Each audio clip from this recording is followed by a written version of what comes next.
Hi everyone, and welcome to TravelDine Conversations. Today we have a very interesting guest, Mr. Ganesh Iyer, who's India's first certified water sommelier, and he also heads India operations for 0% Shop. So we'll be talking to him today. So, Mr. Iyer, hello and welcome to TravelDine Conversations. I actually want to just jump right in and ask you the first question. Because I'm very curious about it, what exactly is a water sommelier?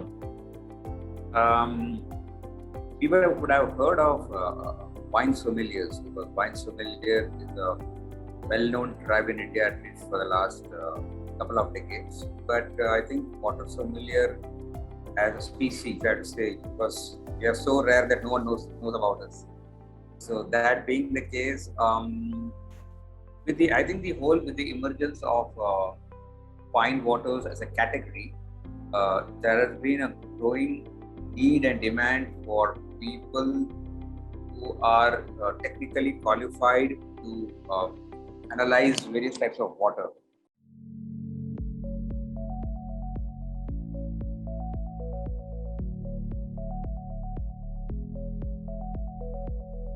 Process remains the same. So you go through the visual side, you go to the sensory aspect, you go to the taste. So the process remains the same. What makes the task of a water sommelier quite different and difficult is in our given life, whether it's you, Amit, or anyone else, we are exposed or quite familiar with, let's say, flavors like a vanilla flavor or a gooseberry flavor or a sherry flavor, because we have eaten them. We are able to relate what a sherry tastes like, what a gooseberry tastes like, what a cloudberry would taste like, or what even a vanilla would taste like.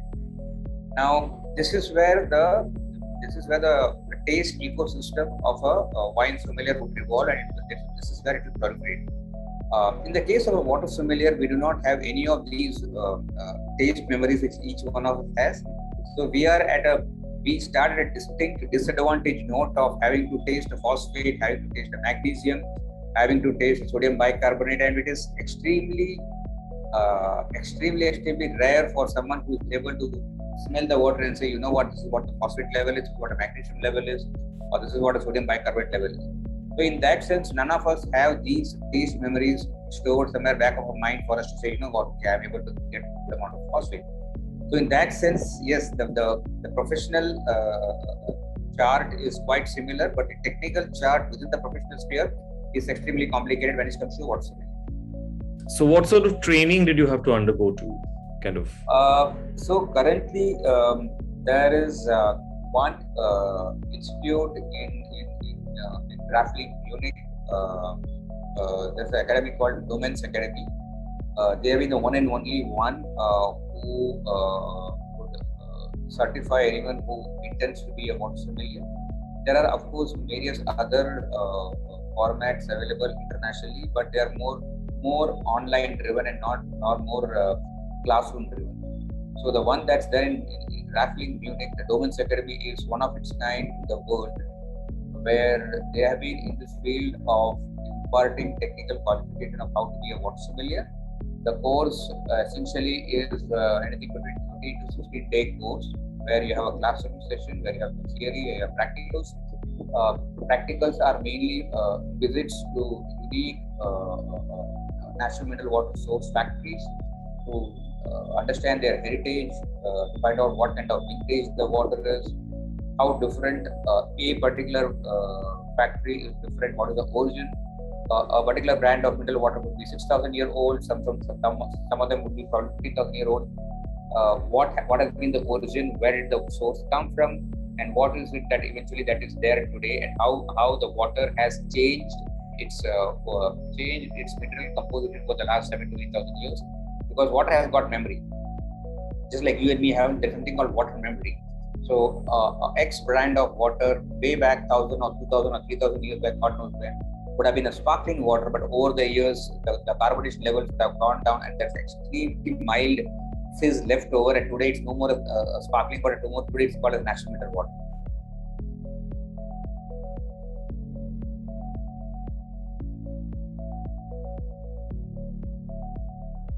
most of the brands today that have a long lineage of tradition, customs, and they have a fascinating history to narrate.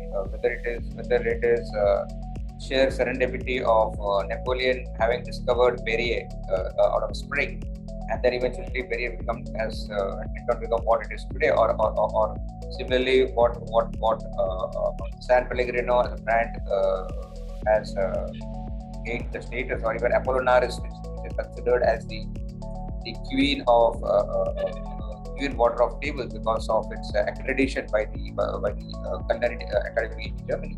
So that is fascinating history of how each one of the brands has evolved over the years. Evian started bottling the first batch of water in ceramic bottles, even before they actually made it into plastic, and it started out as most of the fine waters, to the best of my limited understanding, started out as therapeutic waters, water meant for good health, water meant for laxative purposes.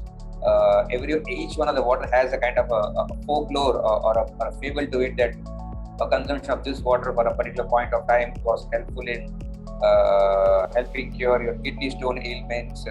People had challenges with their digestive tracts. And many of the waters are still promoted and marketed as waters which has therapeutic benefits. So yes, so there is a lot of vintage, there's a lot of story, there's a lot of history to most of the water brands that are internationally available.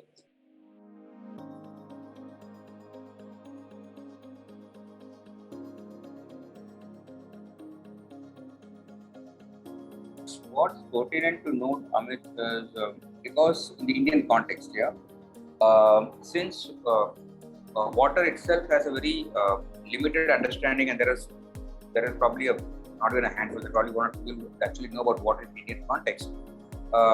There are artificial water. So, for example, it's a volcanic water.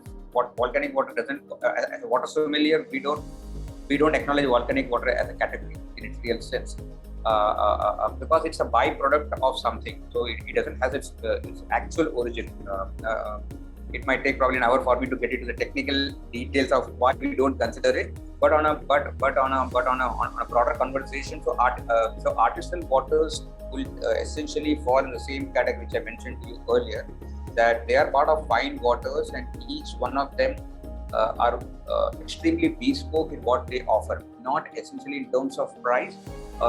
It could be the way the bottle design has been made. It's the way the water is sourced. To give you an example, a water like Svalbard. Svalbard is up there in the Arctic region, where the water wherein you traverse almost a week, 10 days on an expedition to North Pole, and you get glaciers, and you find out that the glaciers are worth bottling, and you bring them back. So for the sheer expedition that's undertaken every time to bottle Svalbard, because you need to go on a week-long expedition up the extreme of North Pole. That's where the pricing of the water, and that's why the water retails. The water retails in USP. Similarly, there's a brand in Hawaii called Kona Deep, where it's processed water. It's not a mineral water. It's got a fascinating story that you have to go 3,000 feet below the ocean surface, actually find out this pristine water, and then bring it to the earth's surface, and then you bottle it. Or something even a remoteness of a brand of water. Like, for example, the brand that I represent, or that I have launched in India, VEEN. VEEN has got two extreme remote locations. One in the Laplands in Finland, the other one in Bhutan. Now, both of the locations are so remote that there's hardly 4 or 5 people per square kilometer. So you can imagine, like, there isn't even any civilization around when you go shopping for this water.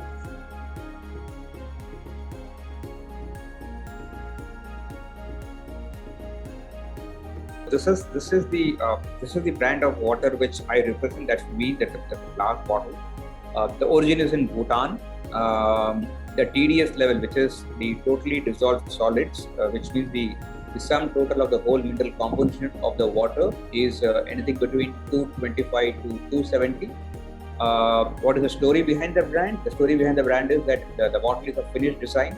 The bottle is still there on display at the Helsinki Museum in Finland as one of the best glass best designed bottles till date. The mineral composition of the water that's bottled in Bhutan, so this is extremely high in calcium rich. So it's a calcium rich water. So in lot of cities where we have home consumers, they consume this water for people who are suffering from arthritis or osteoporosis, because the calcium rich water, of course, provided you can afford it as well. Another interesting brand that you can see here, this is a plastic packaging. This brand is called Rogaska Donat MG. The origin is Slovenia.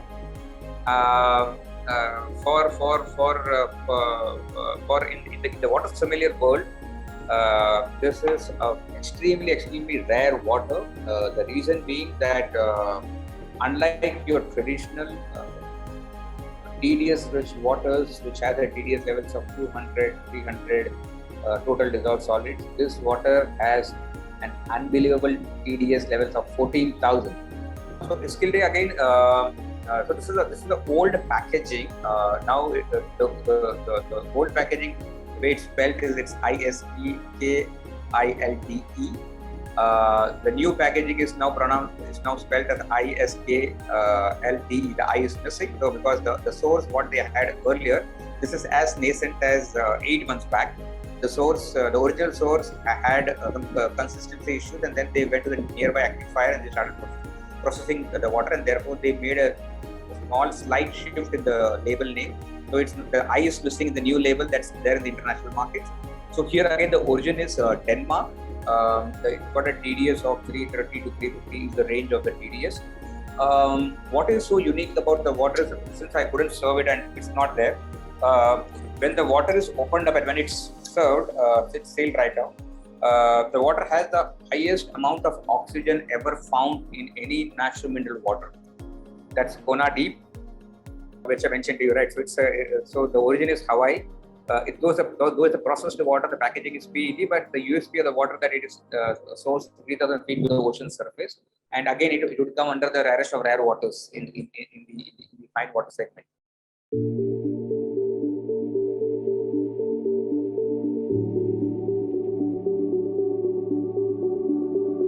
Yeah, so the whole idea of 0% was born from the whole thought thought process behind our group director Shaman Gupta, where he actually got into the whole when the NDT came into effect. We wanted to move into healthier alternatives in life and start to explore about what kind of options people do have. And it was more of a lifestyle change options, hunting for lifestyle change options. So he started figuring out that what kind of food to eat, what kind of food suits my body, what kind of beverage to drink. And in due process, he figured out that I don't want to drink alcohol, I do not want to eat meat, not so much so for religious reasons, but it was born out of the fact that there's so much of environmental damage which most of these products do.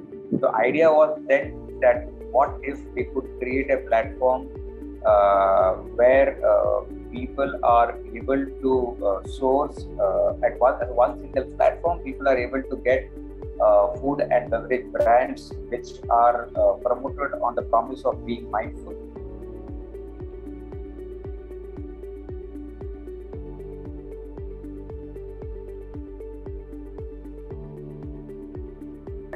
Alcohol-free Coast beer, because I can drink any time of the day, and followed by Naughty, which has said that's purely because my background being with champagne, I'm able to relate more close to Naughty.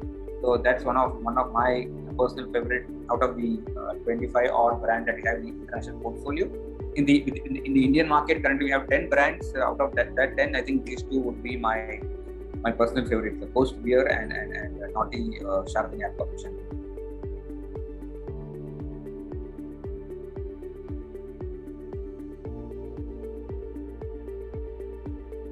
We have a long way to go in this whole idea of moving on to the second level, as rightly mentioned, because I and this is purely observation of mine, is not being directed to a particular restaurant or a hotel chain. I think being associated with hotel and been associated with the industry for almost 25 plus years, and even today, bearing a fraction of hoteliers and restaurateurs, by and large, the obsession still continues to be with alcohol brands because of the commercial riders that come along with it.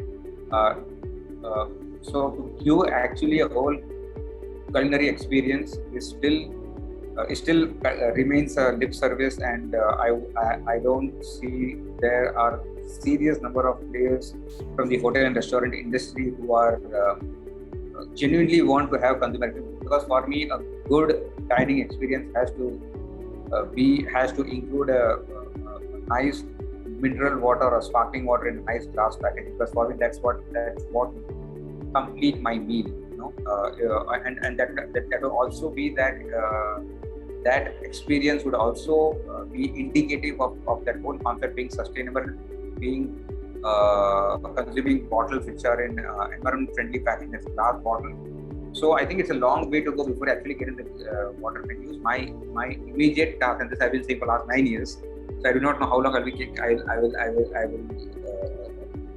narrating this, but I think the seriousness of taking water as a very important beverage in hotels and restaurants, I don't think that seriousness has seeped in as yet. It is going to happen. The beginning is very, very slow. I'm positive. I'm not in a hopeless situation. I'm quite pragmatic and hopeful. I wish only if more and more people get onto the whole concept of when they say culinary experience, they understand that a well cooked maki dal in a nice spring water is going to taste much different than when a maki dal is made in a chlorine treated water. So I guess the culinary experience need to include water as a very critical component, not because Ganesh Iyer as the only water sommelier of India is saying so, but it actually has its merits. So much so that if you had to go back in time, Amit, and think about it, back in the days when the Khansamas used to go from one village to another along with the king's entourage, they used to carry their own water, when they used to move, because they felt that water from that particular stream or that particular village had some unique properties on account of it. The quality of food was really good. So I think when people talk about going back in time or going back to legacy, I think when they go back, I think they should go back and look at the water wells as well. Mr. Iyer, it was a pleasure talking to you. Thank you so much, Amit.